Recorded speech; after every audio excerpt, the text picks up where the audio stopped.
The center of controversy. This is the intersection in question, South Park and Sowles Road. State transportation officials are now looking for a way to make that dangerous intersection safer, but the plan they are proposing has some Hamburg residents very concerned. 7 Eyewitness News reporter Ed Riley is live tonight with more in Hamburg. Ed. Well, Jeff, the intersection of Route 62 and Sowles Road in Hamburg has a long history of accidents, and some of them were fatal. Take a look over my shoulder. You can see this is a four-way intersection that's controlled by a traffic signal. But the State Department of Transportation believes that a roundabout would be better here. But that idea is having some people having a strong debate.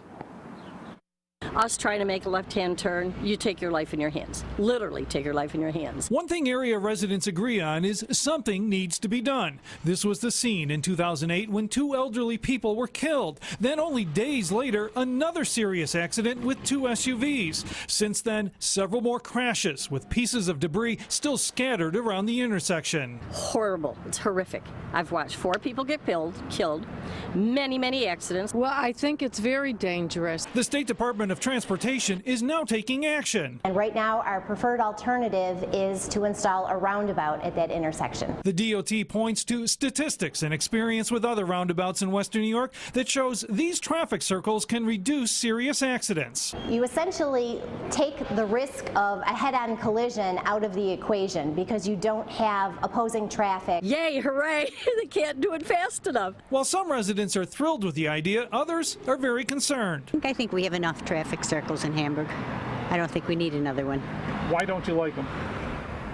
Because nobody seems to know who has the right of way. During the Erie County Fair, this intersection handles a major flow of traffic. It's always difficult when the fair, with the traffic. And some residents fear the roundabout will just make traffic problems worse. I think it's going to slow it down. I think there'll be more accidents that way. There may be a bit of a backup on fair days, but you still are always having traffic moving in a traffic roundabout. The state DOT is now reviewing public comment on the proposal and hopes to make a final decision about the plan in the next month or two. So if not a roundabout, what can be done to make this intersection safe? Well, coming up at 6 p.m., we'll take a look at a second plan that the DOT is also considering. Live in Hamburg, Ed Riley, 7 Eyewitness News. All right, thank you very much.